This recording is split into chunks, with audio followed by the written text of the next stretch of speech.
queridos irmãos, para a nossa meditação nessa noite, vocês acham que eu vou expor aonde? Qual texto? 1 Pedro. Vocês estavam pensando, que já tinha acabado. Não acabou não, irmãos. 1 Pedro, capítulo 2, verso 18 ao verso 20.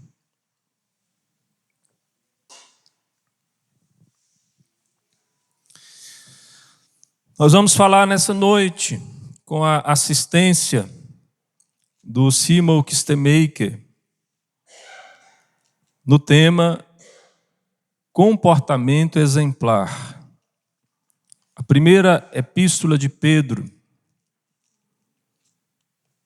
no capítulo 2, o verso 18 ao 20, nos diz assim: servos, sede submissos, com todo o temor ao vosso Senhor, não somente se for bom e cordato, mas também ao perverso. Em uma outra tradução, ao desonesto. Porque isto é grato, que alguém suporte tristeza, sofrendo injustamente por motivo de sua consciência para com Deus. Pois que glória há? O que recompensa há? Se pecando e sendo esbofeteados por isso, o suportais com paciência. Se, entretanto, quando praticais o bem, sois igualmente afligidos e o suportais com paciência, isto é grato a Deus.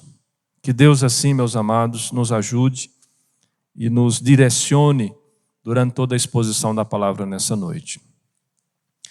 Meus irmãos, é necessário que nós nos recordemos que Pedro, ao escrever essa carta, está escrevendo a irmãos que estão dispersos, que perderam a sua pátria e que estão vivendo como forasteiros e peregrinos e que, por consequência, estão sofrendo injustiças.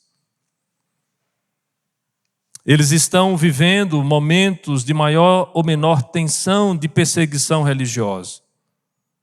Mas Pedro, quando escreve para esses irmãos, diz: irmãos, permaneçam unidos e firmes em Cristo.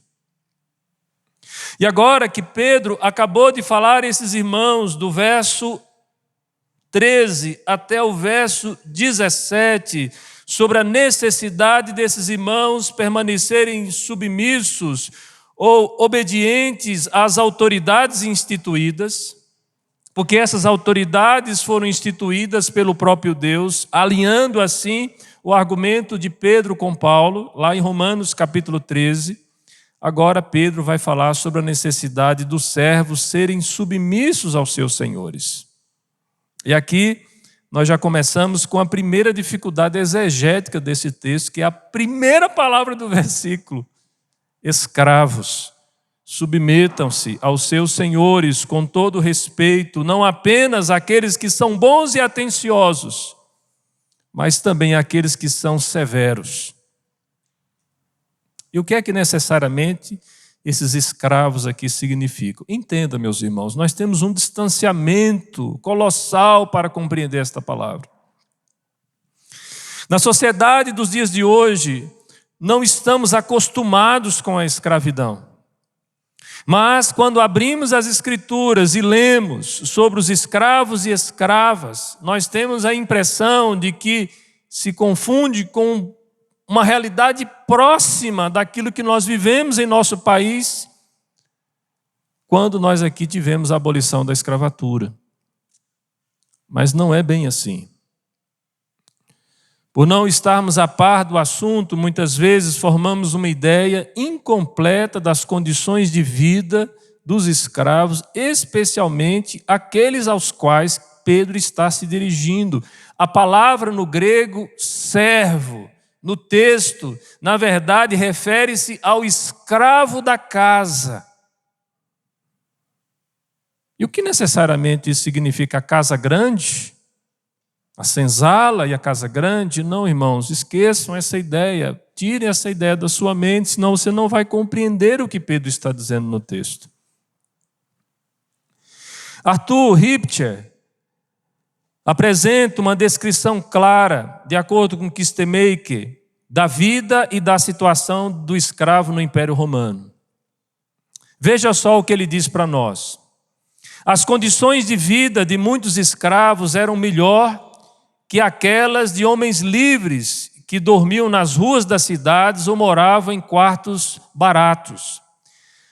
Há evidências consideráveis que sugerem que os escravos viviam na propriedade que incluía a casa do Senhor.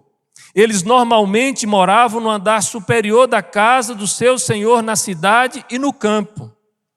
Na casa do campo de Plínio Laureciano, os aposentos dos escravos e dos homens livres eram numa ala separada da casa, mas eram considerados atraentes o suficientes para hospedar também convidados da casa. No que diz respeito à alimentação e roupas, o escravo não era inferior aos homens livres com as mesmas habilidades. A indicação de que os escravos vestiam-se tão bem quanto os homens livres dá-se de forma pouco usual. Sêneca declarou que foi introduzida no Senado uma legislação de que os escravos deveriam usar um tipo de roupas que os tornasse distintos dos homens livres. Então, quando a gente fala sobre essa conotação de escravo, de servo aqui nesse texto, veja que há um distanciamento daquilo que nós vivemos em nosso país a respeito da escravatura. É um contexto social, é uma realidade que muito se assemelha a muitas relações de trabalho que nós temos hoje. Quando nós trabalhamos em alguns lugares e nós obtemos, além do nosso salário, alguns benefícios. Excetuando, é claro, o fato de que esses aqui que serviam na casa do Senhor não tinham ainda a sua liberdade, precisariam trabalhar até obter a sua liberdade. É interessante como a analogia se dá também em nosso contexto, porque alguns de nós estão querendo trabalhar duro na tentativa de conseguir a liberdade financeira das coisas.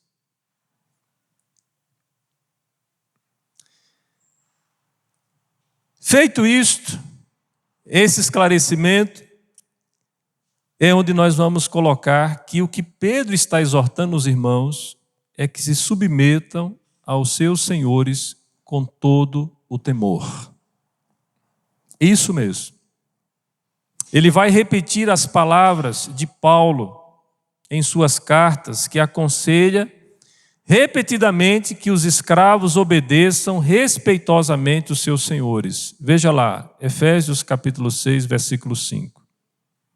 Quanto a vós outros, servos, obedecei a vosso Senhor, segundo a carne, com temor e tremor, na sinceridade do vosso coração. Outro texto, 1 Timóteo 6:1. Todos os servos que estão debaixo do jugo considerem dignos de toda a honra o próprio Senhor, para que o nome de Deus e a doutrina não sejam blasfemados. Pedro está aqui, meus irmãos, trazendo para nós o sentido de temor, no contexto que indica escravos cristãos com senhores não cristãos, e Pedro deixa transparecer que os escravos devem obedecer aos seus superiores e assim temer a Deus. Diz Kistemaker aqui, comentando essa passagem. Entendido a condição dos escravos ou dos servos, entendamos agora a condição dos senhores.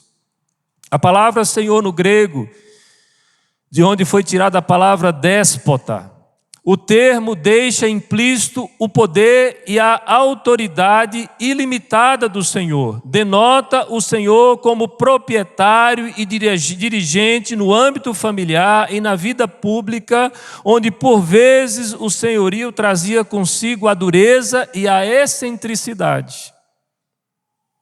E o que Pedro está querendo trazer para os irmãos é que alguns deles serviam aos mestres, que eram bons e cheios de consideração, mas outros tinham que suportar os caprichos de mestres injustos e inescrupulosos. Pedro está plenamente a par dos sofrimentos injustos que esses irmãos estão sofrendo. E qual é a orientação que Pedro dá para esses irmãos que estão sofrendo isto? Versículo 19. Pois é louvável se um homem suporta a dor do sofrimento injusto por ele ter consciência de Deus. Entenda, meus irmãos, quando Pedro coloca isso aqui, ele não está querendo nos ensinar que nós devemos buscar o sofrimento, que nós devemos usar de algum artifício para que aqueles que exercem autoridade sobre nós, ou aqueles que têm uma relação de trabalho conosco, exerça uma postura agressiva, repugnante, opressiva, para que com isso a gente obtenha algum tipo de louvor e reconhecimento da parte de Deus. Pedro não está dizendo isso. Pelo contrário, se nós olharmos a perspectiva bíblica sobre a ideia do servo, nós vamos descobrir até o apóstolo Paulo dizendo que se você tem a oportunidade de ser livre, seja. Mas se você não tem ainda a oportunidade de ser livre, obedeça e viva de acordo com as instruções daquele que exerce autoridade sobre a sua vida. Apesar de Pedro estar ciente do sofrimento de que os escravos indefesos têm que suportar, ele amplia sua abrangência e inclui todos aqueles que experimentam a dor ou sofrimento injusto. Quando ele dá a instrução no verso 19, ele está dizendo para todos nós. Pedro não está aqui dirigindo apenas a escravos, mas a todos que leem a epístola. Pedro revela a influência que o ensinamento de Jesus teve sobre ele, pois ele avalia o sofrimento humano e ele usa a mesma linguagem que Jesus usou. Pedro afirma o quê? É louvável sofrer a dor injustamente. No grego, a mesma palavra é usada para exemplar e recompensa. E aí eu queria lembrar para vocês daquilo que Jesus vai dizer lá em Lucas, capítulo 6, verso 32. Abra lá o seu texto.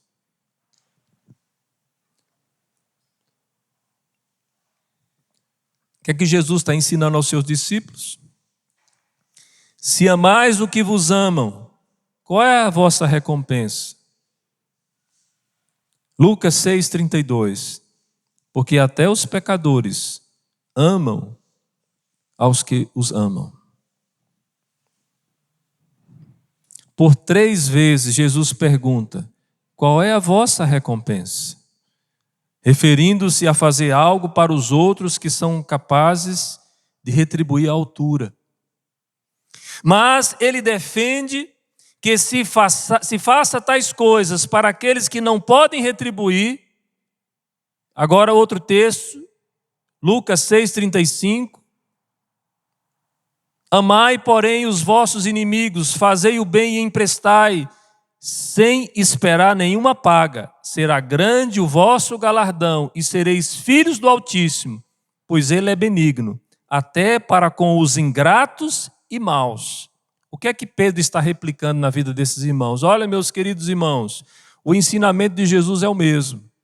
Quando nós estamos numa relação de trabalho e nós estamos sofrendo, porque o nosso empregador é mau, é injusto, nós precisamos, por dever de consciência diante de Deus, suportar aquele sofrimento. É isso que o texto está nos ensinando. Pedro vai empregar o mesmo princípio ensinado por Jesus. Pedro não enfatiza a virtude de fazer o bem, mas de receber o mal. Pedro afirma que o sofrimento injusto é grato desde que o crente tenha consciência de Deus. Em outras palavras, o que é que Pedro está dizendo? Quando o cristão suporta dor e sofrimento injusto, deve saber que está fazendo a vontade de Deus. O que foi que nós aprendemos aqui pela manhã, meus irmãos, sobre o sofrimento? O sofrimento fará parte da nossa vida. Nós não devemos buscá-lo, mas ele fará parte da nossa vida. Nessa vida nós seremos injustiçados, injuriados, maltratados, desprezados, afrontados, ofendidos. Mas nós não vamos pagar com vingança. Esses que fazem mal para nós vamos fazer para eles o bem. Porque fazendo assim, nós amontoaremos sobre a cabeça destes brasas vivas, diz o apóstolo Paulo em Romanos capítulo 12. O que necessariamente aqui eu preciso aprender, Pedro deixa implícito que quando um crente tem consciência de Deus, ele dá as forças necessárias para suportar a dor, estende sobre ele a sua graça e misericórdia, e está plenamente no controle de toda a situação. E aí o que é que nós fazemos? Por conta da nossa consciência diante de Deus, capaz, o Deus que nos dá a graça e a capacidade de suportar a dor e sofrimento injusto, nós conseguimos ter uma visão mais aprofundada das realidades da vida. E mesmo quando nós sofremos injustamente, nós sabemos que o nosso sofrimento está sendo considerado diante de Deus, porque é Ele que julga todas as coisas. É por isso, meus irmãos, que quando nós somos afrontados, nós não deveremos revidar com afronta. Pelo contrário, entregue na mão daquele que julga todas as coisas com retidão. Alguém está fazendo mal contra você? Alguém está te perseguindo?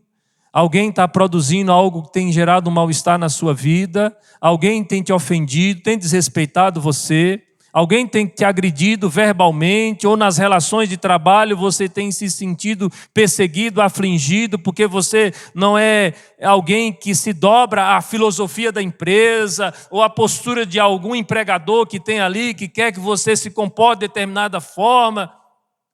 Entregue na mão daquele que julga retamente todas as coisas. E se você tiver a oportunidade, faça o bem a esses que te perseguem. Porque conforme diz a Escritura, isso é louvável diante de Deus. E onde é que Pedro fecha o seu argumento? Verso 20. Ele diz: mas que crédito há para vocês se recebem uma surra por fazerem o que é errado e a suportam? Contudo, se vocês sofrerem por fazerem o bem e suportarem, isso é louvável diante de Deus. E é nesse ponto que ele vai concluir o seu argumento. Pedro descreve a situação de um escravo que é esbofeteado pelo punho do Senhor por ter cometido uma transgressão. Supõe-se que o escravo soubesse das instruções dadas para o seu mestre. Ele escolheu, porém, ignorá-las, e ao ser descoberto tem que suportar o castigo. Ele não merece simpatia e certamente não merece louvor, diz o comentarista bíblico. Mas o texto também fala de recompensa. Os primeiros leitores da carta de Pedro parecem estar sofrendo injustamente, tentando fazer o que é bom, e ainda assim são esbofeteados por isso. E quando um escravo cristão faz o seu trabalho conforme a vontade do seu Senhor, geralmente o faz também conforme a vontade de Deus. E se o escravo faz bem o seu serviço, mas ainda assim o seu senhor perverso o esbofeteia, então ele sofre injustamente. E sempre que possível devemos evitar procurar, meus irmãos, castigos injustos. Se buscarmos o castigo para receber a glória, estamos só nos frustrando. Mas quando o sofrimento é inevitável, devemos suportá-lo com paciência e sem murmuração, pois então sabemos que estamos fazendo a vontade de Deus e recebemos a sua aprovação. Diz o comentarista bíblico, expressamente sobre o verso 20. Muito bem. O que é que eu quero com tudo isso? Eu quero fazer duas aplicações para a vida da nossa igreja. A primeira delas é que nós, como igreja, nós não estamos mais no jardim de infância,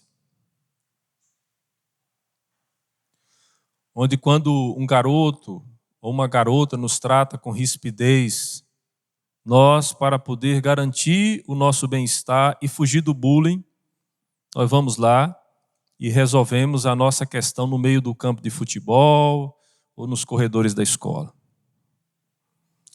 Nós crescemos, nós nos tornamos adultos. E agora que nós estamos em Cristo, nós temos a plena certeza de que o nosso Deus está conosco, também nos momentos de sofrimentos injustos. Ele nunca nos abandonou, Ele sempre esteve conosco. E quando as pessoas estão se levantando contra nós para fazer algo injusto conosco, no lugar de nós pagarmos com a mesma moeda, no lugar de nós nos vingarmos, como é pertinente à natureza humana, quando nós somos levados à ira e o sangue ferve nas nossas veias e que a gente pensa no revide, o que Pedro nos ensina é que nós devemos abrandar o nosso coração e sofrer por consciência diante de Deus, assim como Jesus sofreu. Não há diferença entre o cristão e Cristo nesse sentido. A Bíblia, meus irmãos, ensina que em nosso cotidiano de trabalho nós devemos aplicar e defender os princípios de justiça, de retidão, da honestidade, de integridade, da sensibilidade, da consideração. Nos conflitos, tanto empregadores como empregados devem acertar suas diferenças por meio da negociação e da conciliação.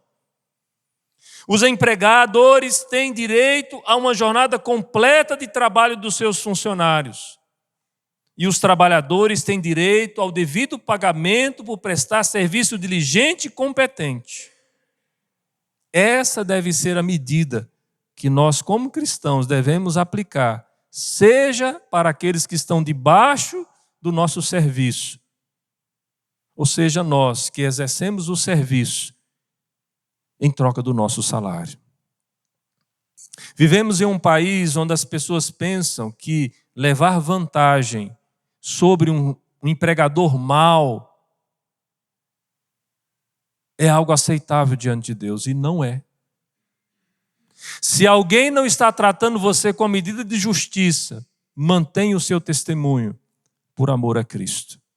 Ore ao seu Senhor e diga: Senhor, vejam as ameaças, veja esse assédio moral, Senhor, que eu estou sofrendo, veja esse embaraço, veja esses que estão se levantando para prejudicar a minha vida. Eu os entrego, Senhor, em suas mãos. Essa é a postura que Pedro está esperando de nós aqui. Eu sei, meus irmãos, que agora com a recolocação do mercado de trabalho, muitos de nós que perdeu o seu emprego, que está retomando agora, vai sofrer situações semelhantes. Eu sei que muitos de nós vão ser colocados numa função inferior, com salário menor. Eu sei que muitos de nós vão ser tratados como se dependessem do serviço, e muitos de nós se calam muitas vezes diante da injustiça, porque nós não queremos perder o nosso emprego. Cale-se diante dos seus opressores, mas abra o seu clamor diante do Senhor da glória. Coloque a sua situação diante dele, porque ele vê o sofrimento do seu povo. E ele se compadece de cada um de nós, no seu tempo, da sua maneira, e certamente não deixará a gente à mercê dos nossos opressores. O nosso Deus é um Deus que nos liberta de todas as amarras. Mas a segunda aplicação que eu gostaria de fazer é que mesmo que em nossa sociedade a escravidão pertença ao passado, muitas pessoas são testemunhas de que a opressão ainda existe nos dias de hoje. Elas passam por uma opressão que não é física e toma a forma de abuso verbal ou de regras antiéticas e práticas desonestas em seu local de trabalho. Com frequência, não podem expressar suas reclamações por medo de perder a fonte de sustento. Além do mais, a opressão que não é física é sutil e velada e normalmente não pode ser provada. Para todos aqueles que sofrem em silêncio em seu local de trabalho, Pedro diz: se vocês sofrerem por fazerem o bem e suportarem, isso é louvável a Deus. Estamos chegando ao processo eleitoral e eu acredito que o tema do trabalho vai fazer parte dos palanques e dos debates. E muitos de nós vão clamar por melhor justiça, por melhor condições de trabalho. E não existe nada de errado com isso.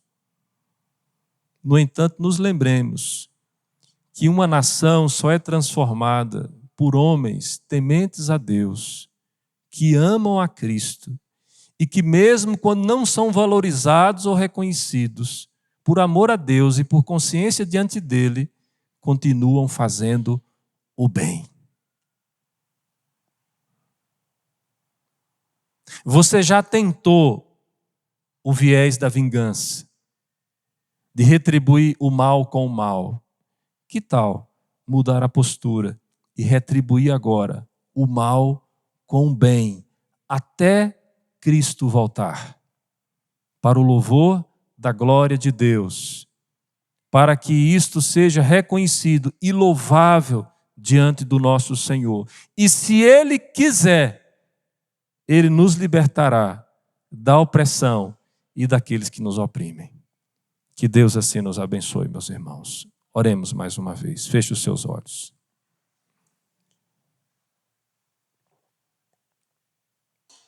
Senhor Deus, nós estamos aqui, Pai, diante da Tua presença e diante do Teu conselho. O nosso coração serena, tranquiliza e confia que o Senhor soberano, que está no controle de todas as coisas, certamente olhará cada um de nós e se compadecerá das nossas lutas. E que mais do que isso, muito embora o Senhor preserve cada um de nós em aflições e sofrimentos, nós podemos experimentar nessa situação a ação do Senhor em nos treinar, em nos provar, em nos habilitar para sabermos suportar todas estas situações. Mas, Senhor, se é chegado o tempo do Senhor nos livrar desse quadro opressivo, liberta-nos, ó Deus, nós te suplicamos, em nome e para a glória de Jesus. Amém. Deus abençoe, meus queridos irmãos. Vamos ficar em pé? Nós vamos impetrar a bênção nesse instante. Eu gostaria de pedir à igreja que identificasse os nossos visitantes nesse momento, porque depois que terminar o culto, meus irmãos, que impetrar a bênção, que eu vou estar na porta, os irmãos podem esperar eu chegar na porta e não saiam pelas laterais. Os irmãos vão identificar os visitantes e dizer para ele, pergunte primeiro o nome e grave. Depois de você gravar o nome da pessoa, diga para ele que ele é bem-vindo em nome do Senhor Jesus. Tá bom? Esse jovem que está aqui à frente está me lembrando de um aviso que eu havia esquecido. Por favor, irmão, sente mais uma vez.